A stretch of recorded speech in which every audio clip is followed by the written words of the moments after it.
மிகப்பெரிய ஒரு குன்று. இந்த குன்று அப்படியே குடைஞ்சி ஒரு கருவறையா வந்து மாற்றிருக்காங்க. இந்த ஏரி வெட்டிய பிறகுதான் இந்த பகுதியில் எல்லாமே செழிப்பா வந்து இருக்குன்னு சொல்லி வரலாறு வந்து சொல்லுதுங்க. அந்த ஏரி தடாகான ஏரி, அந்த ஏரிக்கு அருகாமையில் இருக்கக்கூடிய ஒரு அழகான ஒரு குடைவரை கோயில்னு சொல்லி குறிப்பிட்டிருக்காங்க. 1400 வருடங்களுக்கு மேல பழமையான ஒரு குடைவரை கோயிலுங்க. இது பாத்தீங்களா, இந்த ஒரு கோயில் தாங்க. கோயிலுக்கு பின்பக்கம் இருக்கக்கூடிய பாறையில புடைப்பு சிற்பமா செதுக்கப்பட்டிருக்கும். இந்த ஒரு பெரிய ஒரு குன்றை தான் இவங்க வந்து ஒரு குடைவரையா மாத்திருக்காங்க. கீழே இறங்கிறதுக்கு வழி பாருங்க. இங்க வந்து ரொம்ப ஒரு அடிக்கு தான் வச்சிருக்காங்க வழி.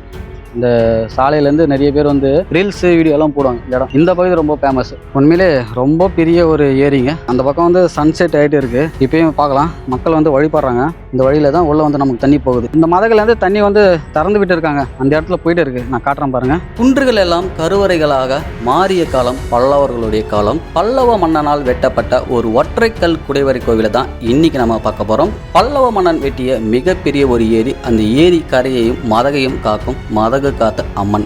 அனைத்தையும் இந்த ஒரு காணொலியில் நாம பார்க்க போறோம். Welcome to my channel Indian traveller. நான் CJ.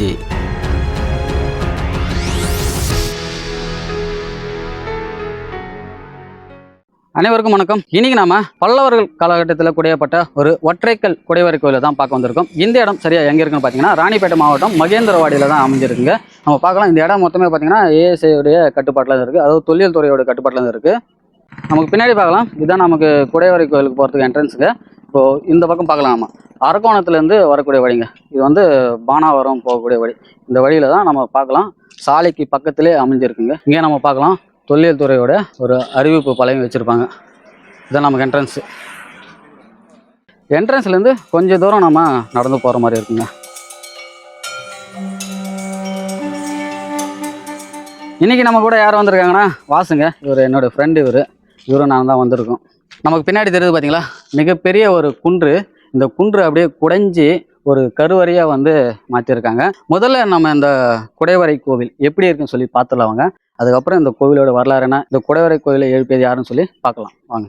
நாம் பார்க்கலாங்க. இந்த குடைவரையுடைய முன்பக்கம் நம்ம பார்க்கலாம். முன்பக்கம் 2 முழு தூண்களை நம்மளால் பார்க்க முடியும். அதே போல் பக்கவாட்டில் நம்ம பார்க்கலாங்க, அரை தூண்கள் பார்க்க முடியும். 2 அரை தூண்கள், 2 முழு தூண்கள்னு சொல்லி முன்பக்கம் அமைச்சிருக்காங்க. இந்த தூண்களோட அமைப்பு எப்படி இருக்குன்னா, மேலே வந்து சதுரம், கட்டு, சதுரம், அந்த மாதிரி ஒரு அமைப்பில் தான் நம்ம மண்டகப்பட்டில் பார்த்துருப்போம். நம்ம அதே ஒரு அமைப்பில் தான் இங்கேயும் அமைச்சிருக்காங்க. தூண்களை நம்ம பார்க்கலாங்க. மேலே வந்து தாமரை பட்டங்கள் வந்து தீட்டப்பட்டிருக்கு. கீழேயும் அதே போல் மலருடைய அமைப்பு இருக்குது. அதே போல் தூண்களுடைய மேலே நம்ம பார்க்கலாம், போதிகைகள் வந்து அமைச்சிருக்காங்க. உள்ளே வந்துட்டோன்னு வச்சுங்களேன், இது வந்து முகப்பு மண்டபம். அதே போல் இது வந்து அர்த்த மண்டபம். முகப்பு மண்டபத்தோட அர்த்த மண்டபம் வந்து பார்த்திங்கன்னா கொஞ்சம் ஹைட்டில் தான் அமைச்சிருக்கோம். பார்த்தாலே தெரியும் உங்களுக்கு, கொஞ்சம் ஹைட்டாக தான் இருக்கும். இதே போல் தான் எல்லா குடைவரை கோயிலும் அமைச்சிருப்பாங்க. இங்கேயும் நம்ம பார்க்கலாம், 2 பக்கம் வந்து பார்த்திங்கன்னா 2 முழு தூண்கள் இருக்குது. அதே போல் பக்கவாட்டில் ஒரு அரை தூண் இருக்குது. இந்த அரை தூணில் வந்து இந்த சதுரம், கட்டு இது போன்ற அமைப்புகள் வந்து எதுவும் இல்லை, அப்படியே ஃப்ளைனாக விட்டுருக்காங்க. அதே போல் தான் முன்பக்கம் இருக்கக்கூடிய அரை தூண்கள் இருக்குது. ஆனால் போதிகைகள் வந்து அமைச்சிருக்காங்க. இன்னொன்று பார்க்கலாம், மேலே நம்ம அந்த ஒரு டிசைன் மாதிரி சீலிங்கில் இருக்கு இல்லைங்களா, அந்த மாதிரி ஒரு டிசைன் மாதிரியும் ஒரு அமைப்பும் மேலே நம்ம பார்க்க முடியுது. அதே போல் எல்லா தூண்களுக்கும் நம்ம மேலே பார்க்கலாம், தாமரை பதக்கங்கள்னு சொல்லுவாங்க, அந்த ஒரு அமைப்பு அமைச்சிருக்காங்க. குடைவரை கோவிலில் இருக்கக்கூடிய தூண்களுடைய இந்த அமைப்பை நம்ம பார்த்துட்டோம் இல்லைங்களா. அதே போல் உள்ளே வந்ததுமே 2 முழு தூண்கள், பக்கவாட்டில் 2 அரை தூண்கள் இருக்குது. இது வந்து முகப்பு மண்டபம்னு சொல்லுவாங்க, இது வந்து அர்த்த மண்டபம். 2 மண்டபங்களாக இந்த குடைவரை கோவில் வந்து குடையப்பட்டிருக்கு. நம்ம அப்படியே உள்ளே வந்தீங்கன்னா பார்க்கலாங்க.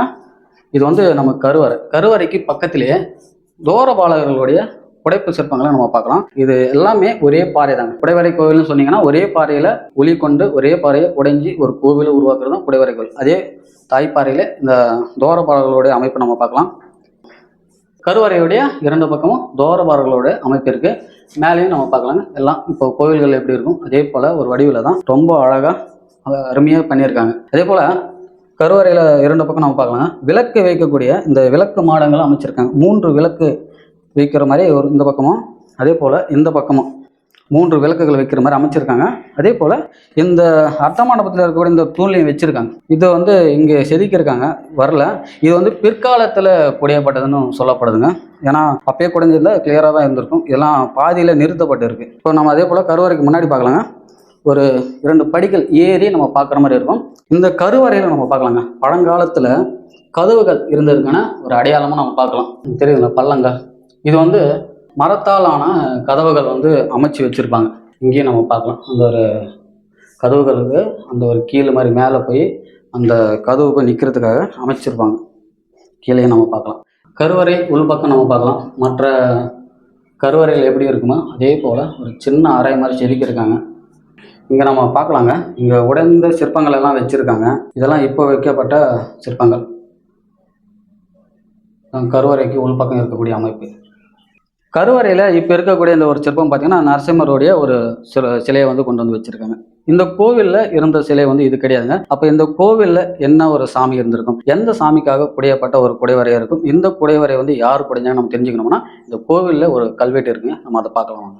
இந்த குடைவரைக்கு முன்பக்கம் நம்ம பார்க்கலாங்க. இந்த அரைத்தூண்ல வந்து 4 வரிகளை கொண்ட பல்லவ கிரந்த மொழியில நம்ம கல்வெட்டு வந்து பார்க்கலாங்க. இந்த கல்வெட்டுல என்ன சொல்லியிருக்காங்கன்னா மகேந்திர விஷ்ணு கிரகா அப்படின்னு சொல்லி குறிப்பிட்டிருக்காங்க. அதாவது இந்த குடைவரையோட பெயர். அப்போ வந்து விஷ்ணுக்காக எழுப்பப்பட்ட குடையப்பட்ட ஒரு குடைவரை கோவில் சொல்லி நமக்கு தெளிவா தெரியும். சரிங்களா? அடுத்து இது யாரால் குடையப்பட்டது அப்படின்னு சொல்லி நம்ம பார்த்தோம்னா குணப்பரான் எனக்கூடிய ஒருவரால் இந்த கோவில் வந்து குடையப்பட்டிருக்குன்னு சொல்லப்படுது. பல்லவ மன்னராகிய மகேந்திரவர்மன், முதலாம் மகேந்திரவர்மனுக்கு நிறைய பட்டப்பெயர்கள் இருக்கு. நம்ம மண்டகப்பட்டில காட்டியிருப்போம். விசித்திர சித்தன் சொல்லி அந்த மண்டகப்பட்டில அவரோட பெயரை வந்து குறிப்பிட்டிருப்பாங்க. அது போல குணப்பரான் எனக்கூடிய ஒரு பட்டப்பெயரை தான் இந்த இடத்துல அவங்க வந்து குறிப்பிட்டிருக்காங்க. குணப்பரான் என்றால் நற்குணம் கொண்டவர் சொல்லி பொருள். சரி, இந்த ஒரு குடைவர் கோயில் எங்க குடையப்பட்டிருக்குன்னு சொல்லியிருக்காங்கன்னா மகேந்திர தடாகத்திற்கு அருகில் வந்து குடையப்பட்டிருக்குன்னு சொல்லி இந்த 4 வரி கல்வெட்டு வந்து குறிப்பிடுது. அது மட்டும் இல்லாம மிகவும் அழகான ஒரு குடைவரை கோவில்னு சொல்லி குறிப்பிட்டிருக்காங்க. மகேந்திர தடாகனா இந்த மகேந்திரவாடி எனக்கூடிய இந்த ஊர்ல இப்போ மிகப்பெரிய ஒரு ஏரி இருக்கு. அந்த ஏரியை வெட்டியது வந்து முதலாம் மகேந்திரவரம். அதனால இந்த ஊருக்கு மகேந்திரவாடின்னு சொல்லி இன்னைக்கும் பேர் இருக்குங்க.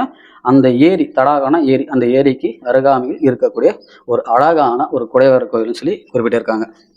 இப்போ நம்ம இந்த குடைவரை கோவில் யாருக்காக குடையப்பட்டது, இந்த குடைவரை கோவில் யாரால் குடையப்பட்டதுன்னு சொல்லி நம்ம தெளிவாக பார்த்தோங்களா. முதலாம் மகேந்திரவர்மன், பல்லவ மன்னராகிய முதலாம் மகேந்திரவர்மனுடைய அவருடைய ஆட்சி காலத்துல இந்த குடைவரை கோயில் வந்து குடையப்பட்டிருக்கு. அவருடைய ஆட்சி காலம்னு பார்த்தீங்கன்னா கிபி 600 இருந்து 635 வரைக்கும் முதலாம் மகேந்திரவர்மன் அவர்கள் வந்து ஆட்சி புரிஞ்சிருக்காங்க. அப்போ கிட்டத்தட்ட 1400 வருடங்களுக்கு மேல பழமையான ஒரு குடைவரை கோயிலுங்க இந்த ஒரு குடைவரை கோயில். இந்த பல்லவர்கள் காலகட்டத்தில் தான் முதல் முறையா தமிழகத்துல குடைவரை கோயில்கள் வந்து குடைய ஆரம்பிக்கிறாங்க. நம்ம மண்டகப்பட்டில் இதை பத்தி தெளிவா நம்ம காட்டியிருப்போம். இந்த பல்லவர் காலகட்டத்தில் இந்த குடைவரை கோயில்கள் எப்படி உருவாச்சுன்னு சொல்லி தெளிவா நம்ம அதில் காட்டியிருப்போம். அந்த வீடியோ போய் பார்த்தீங்கன்னா அந்த ஒரு குடைவரை கோயில் பல்லவர்கள் காலகட்டத்தில் எப்படி உருவானு சொல்லி நம்ம அதில் பதிவு பண்ணியிருப்போம். இந்த குடைவரை கோயில இங்க ஒரு கல்வெட்டு இருந்தது நம்ம காட்டியிருப்போம். அதே போல இன்னொரு கல்வெட்டும் வந்து பாத்தீங்கன்னா அது பக்கத்திலே அருகாமையிலே சின்னதா ஒரு குன்று இருக்கு. இங்கேயும் நம்ம பார்க்கலாம். இங்க கல்வெட்டுகள் இருந்திருக்கு, ஆனா சுத்தமா அழிஞ்சு போயிருக்கு. இங்க என்ன குறிப்பிட்டு இருக்காங்க சொல்லி தொல்லியல் துறையால சுத்தமா கண்டுபிடிக்க முடியல. இப்போ நம்ம குடைவரைக்கு பின்பக்கம் இருக்காங்க.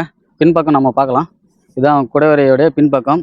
இந்த ஒரு பெரிய ஒரு குன்றை தான் இவங்க வந்து ஒரு குடைவரையா மாற்றிருக்காங்க. பெருசாக இருக்கும். இந்த லென்த் இருக்குங்களா, இந்த லென்த்து ஃபுல்லாக தான் நமக்கு உள்ள வந்து குடைவரை அமைச்சிருக்காங்க. பக்கத்தில் இங்கே ஒரு குன்று இருக்குங்களா, இந்த குன்றில் தான் அந்த ஒரு இன்னொரு கல்வெட்டு இருக்குது. நம்ம சுற்றியும் பார்க்கலாங்க. இன்றைக்கி வந்து தொல்லியல் துறை வந்து பராமரிச்சுட்டு இருக்காங்க. இந்த இடத்த சுற்றிலுமே வந்து பார்த்திங்கன்னா ஃபென்சிங் போட்டு வச்சுருக்காங்க. இப்போது குடைவரையோடைய பின்பக்கம் இருக்குங்க, பெரிய ஒரு பாறை தான். இங்கேயும் இந்த பக்கம் ஒரு குன்று இருக்குது பாருங்கள். குடைவரையுடைய இன்னொரு பக்கம் இருக்கக்கூடிய ஒரு அமைப்பு தான். இதுக்குள்ளே தான் இந்த அர்த்த மண்டபம், முகப்பு மண்டபம், கருவறையும் சேர்த்து குடையப்பட்டிருக்காங்க. அடுத்து நம்ம இங்கிருந்து இந்த குடைவரை கோயில் குடையப்பட்ட இதே காலகட்டத்தில் இங்கே பக்கத்தில் நம்ம இந்த பக்கம் பார்க்கலாம். ஒரு விநாயகர் கோவில் இருக்குங்க. அது வந்து ஒரு பாறையில புடைப்பு சிற்பமாக வந்து செதுக்கப்பட்டிருக்கு. அதை பார்த்துட்டு அதுக்கப்புறம் இந்த மகேந்திர தடாகம் சொல்லி இங்கே குறிப்பிட்டிருக்காங்களா கல்வெட்டில், அந்த ஒரு மகேந்திரவர்மனால் வெட்டப்பட்ட அந்த ஏரியை போய் அடுத்து நம்ம பார்க்கலாம். வாங்க பார்க்கலாம். இப்போ நம்ம குடைவரை கோயிலுக்கு போயிட்டு வந்தாலுங்களா, ஒற்றைக்கல் குடைவரை கோயில் இருக்குங்க. அதுக்கு ஆப்போசிட்லேயே வந்தோன்னா இந்த வழி போகுதுங்களா. இப்படிதான் நம்ம உள்ளே போகணும். கரெக்டாக அங்கே இருக்குங்க கோவில், போய் பார்க்கலாம் வாங்க. இது பார்த்தீங்களா, இந்த ஒரு கோயில் தாங்க. கோயிலுக்கு பின்பக்கம் இருக்கக்கூடிய பாறையில் புடைப்பு சிற்பமாக செதுக்கப்பட்டிருக்கும். இதுதாங்க அந்த கோவில், விநாயகர் கோவில். அருள்மிகு கோட்டை பிள்ளையார் சன்னதி இது இருக்காங்க. கேட்டு போட்டு இருக்காங்க. உள்ள தெரியுதுங்களா, அதுதான் அந்த பாறை. தாய் பாறையிலே குடையப்பட்ட ஒரு விநாயகர். இங்கே மக்கள் வந்து இந்த விநாயகருக்கு இங்கே பக்கத்தில் நிறைய நெல் இது பண்ணிட்டு இருக்காங்க. அவங்களுடைய தானியங்களை வச்சு வழிபட்டு இருக்காங்க. பல்லவர் காலகட்டத்தில் பாறையிலே, தாய் பாறையிலே குடியப்பட்ட ஒரு விநாயகருடைய ஒரு சன்னதி. நான் ஏற்கனவே இந்த இடத்துக்கு வந்திருக்கேன், உள்ளே போய் வீடியோ எடுத்திருக்கேன். அந்த ஃபுட்டேஜஸ் வந்து நான் ஆட் பண்ணுறேன்.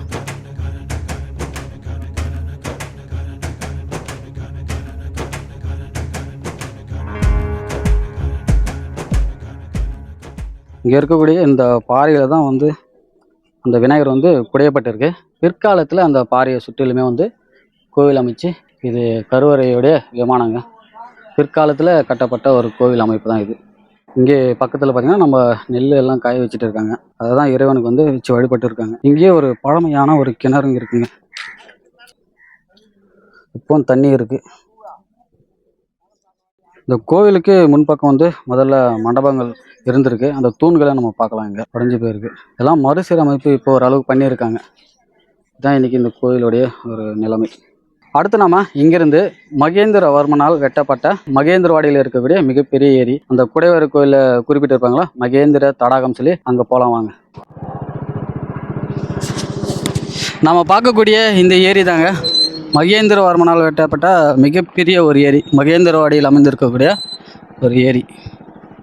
அந்த குடைவரையில் சொல்லியிருப்பாங்களா மகேந்திர தடாகம் சொல்லி, நமக்கு பின்னாடி இருக்கு பார்த்தீங்களா, மிகப்பெரிய ஒரு ஏரி தாங்க இந்த மகேந்திரவாடியில் அமைந்திருக்கக்கூடிய இந்த மகேந்திரவாடி ஏரிங்க. இது முதலாம் மகேந்திரவர்மனால் வெட்டப்பட்ட மிகப்பெரிய ஒரு ஏரி. இந்த ஏரி வெட்டிய பிறகு தான் இந்த பகுதியில் எல்லாமே செழிப்பாக வந்து இருக்குன்னு சொல்லி வரலாறு வந்து சொல்லுதுங்க.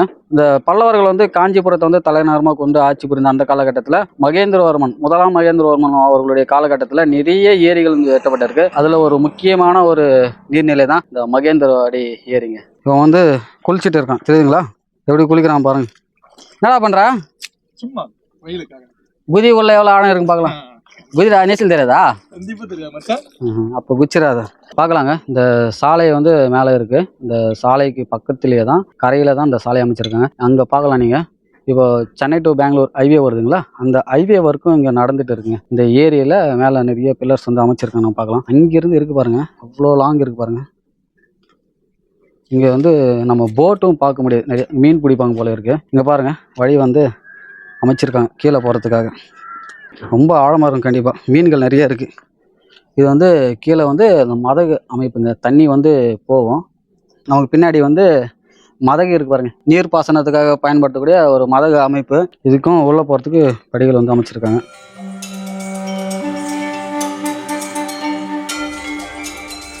முதல்ல நம்ம ஏரி கரையோடைய அந்த என்ட்ரன்ஸை காட்டியிருப்பேன், மதகு இருக்கக்கூடிய பகுதியை காட்டியிருப்பேன். இப்போ நம்ம வந்து ஏரி கரையோடைய கரை வாசல்னு சொல்லுவாங்க, மதகுன்னு சொல்லுவாங்க, அந்த பகுதிக்கு வந்திருக்கோம். இங்கே வந்து ஒரு ஆலயம் இருக்குங்க, நம்ம பார்க்கலாம். ஸ்ரீ மதகு காத்த அம்மன் சொல்லி ஒரு ஆலயம் இருக்குது. இது பின்னாடி போயிட்டு நம்ம கரையோடைய மதகு பகுதி நம்ம பார்க்கலாம். இதுதான் கோயிலுடைய என்ட்ரன்ஸுக்கு. நமக்கு முன்னாடி வந்ததை நம்ம பார்க்கலாங்க. இங்கே நாகாலம்மாவுடைய ஒரு மிகப்பெரிய ஒரு சிலை வச்சுருக்காங்க, பார்க்க ரொம்ப அழகாக இருக்குது. இதுதான் கரையோரம் அமைஞ்சிருக்கக்கூடிய அம்மனுடைய ஒரு ஆலயங்க, மதகு காத்த அம்மன் ஆலயம் சொல்லி போட்டிருக்காங்க. மகேந்திரவாடி கிராமம் மேலே நம்ம பார்க்கலாம், போர்டில் போட்டிருக்காங்க. அம்மன் சன்னதிக்கு முன்னாடியே நம்ம பார்க்கலாங்க, சிங்க வாகனம் நமக்கு இருக்குங்க. அப்படியே பார்க்கலாம். இதான் மதகு காத்த அம்மன் ஆலயம். கருவறை மூடி இருக்கு. இரண்டு பக்கம் தோர பாலகிகள் இருக்காங்க, பார்க்கலாம். நம்ம அப்படியே கோயிலை வந்து நம்ம சுற்றி வரலாம் வாங்க.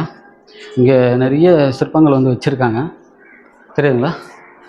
விநாயகருடைய சிற்பம் அது நிறைய இருக்குது, அப்படியே காட்டுறேன் பாருங்கள். விநாயகருடைய ஒரு சிற்பம் இருக்குது. இது வந்து மதகு காத்த அம்மன் சொல்லி போட்டிருக்காங்க. மகா காளியுடைய சிலை வச்சுருக்காங்க. மகேஸ்வரி அம்மனுடைய ஒரு சன்னதி இருக்குது. பெரிய ஒரு வேப்ப மரம் இருக்குது பாருங்கள்.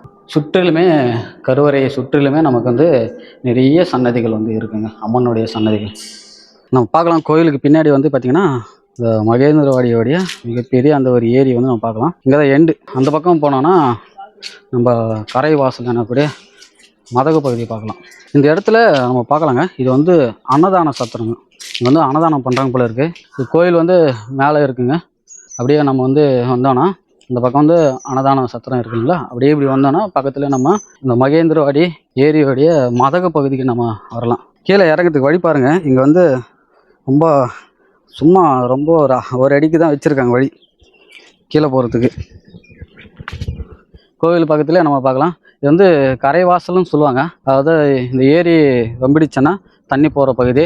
அதாவது மழை டைமில் பார்த்திங்கன்னா இந்த இடம் வந்து ரொம்ப அழகாக இருக்குங்க. இந்த சாலையிலேருந்து நிறைய பேர் வந்து ரீல்ஸு வீடியோலாம் போடுவாங்க. இந்த இடம் ரொம்ப ஃபேமஸ்ஸு. இந்த மகேந்திரவாடி ஏரி வந்து இந்த பகுதி ரொம்ப ஃபேமஸ். அங்கே ஒரு மதகு மாதிரி ஒரு அமைப்பு இருக்குது, அதை நான் காட்டுறேன் பாருங்கள். உண்மையிலே ரொம்ப பெரிய ஒரு ஏரிங்க. அங்கே அந்த பக்கம் வந்து சன்செட் ஆகிட்டு இருக்குது, அதனால் வீடியோ கொஞ்சம் குவாலிட்டி ஆப்போசிட்டில் இருக்காது. இங்கே இருக்குது பார்த்தீங்களா, இதுதான் மதகு. தண்ணி வந்து விவசாயிகளுக்கு வந்து திறந்து விடுவாங்க. நான் காட்டுறேன். தண்ணி இப்போ அங்கே போயிட்டு இருக்குது. கீழே போயிட்டு நான் உங்களுக்கு காட்டுறேன். இப்போயும் பார்க்கலாம், மக்கள் வந்து வழிபடுறாங்க. பூசணிக்கெல்லாம் வடிச்சிருக்கோம் தெரியுங்களா. இது வந்து திறந்து விடுற வழி இது தெரியுங்களா. இந்த வழியில் தான் உள்ளே வந்து நமக்கு தண்ணி போகுது. இந்த மதகுலேருந்து தண்ணி வந்து திறந்து விட்டு இருக்காங்க. அந்த இடத்துல போயிட்டு இருக்குது. நான் காட்டுறேன் பாருங்கள். இன்றைக்கும் மக்கள் வந்து கடவுளாக வழிபட்டுட்டு இருக்காங்க. இப்போயும் பூஜை பண்ணியிருக்காங்க. இந்த பகுதிக்கு வந்து மிகப்பெரிய ஒரு நீர் ஆதாரம்னு சொல்லலாம். அந்த மகேந்திரவாடி பகுதிக்கு விவசாயம் நடக்குதுன்னா கண்டிப்பாக இந்த ஒரு ஏரி தான் காரணம். ஏரியான்றதை விட மகேந்திரவர்மன் காரணம்னு சொல்லலாம். தண்ணி போயிட்டு காட்டுறேன் பாருங்கள். தண்ணி பாருங்கள் உள்ளேருந்து வந்துட்டு இருக்கு.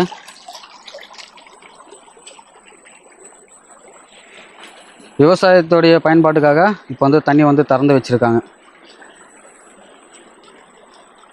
இப்போதைக்கு இவ்வளோ இந்த தண்ணி போயிட்டு இருக்குது. நான் சொன்னேன் இல்லைங்களா, மழை காலங்களில் ரொம்ப அழகாக இருக்கும். இந்த பகுதி வந்து ஃபுல்லாக வந்து தண்ணி ஃப்ளோ வந்துட்டு இருக்கும். நிறைய பேர் வந்து குளிச்சுட்டு போவாங்க. ரொம்ப அழகான ஒரு பகுதி. இந்த இடம் மட்டும் இல்லைங்க, நம்ம வர வழியில் முன்னாடி நிறைய மதகுகள் இருக்குது. எல்லா இடத்துலையும் விவசாயத்துடைய தேவைக்காக தண்ணீர் வந்து திறந்து விடப்பட்டிருக்கு. இதை நம்பி தான் இந்த பகுதியில் வந்து விவசாயம் நடந்துகிட்டு இருக்குது. எனக்கு தெரிஞ்ச வரைக்கும் இந்த மகேந்திரவாடியை பற்றி முழுமையான ஒரு தகவலை வந்து பதிவு பண்ணியிருப்பேன்னு நினைக்கிறேன். உங்களோட கருத்துக்கள் ஏதாச்சும் இருந்தால் மறக்காமல் கமெண்ட் செக்ஷனில் வந்து பதிவு பண்ணுங்கள். நம்முடைய பதிவுகள் உங்களுக்கு பிடிச்சிருந்தா தொடர்ந்து பார்க்கணும்னு நினச்சிங்கன்னா சப்ஸ்கிரைப் செய்து இணைந்திருங்கள். இணைந்தே பயணிப்போம். இந்தியன் டிராவலர் சிஜவுடன் ஹிஸ்டரி அண்ட் நேச்சுரல் எக்ஸ்ப்ளோவர். இந்த ஒரு காணொலியை பதிவு செய்ய நமக்கு ரொம்ப உதவியாக இருந்த என்னுடைய நண்பன் வாசுங்க. தேங்க்யூ.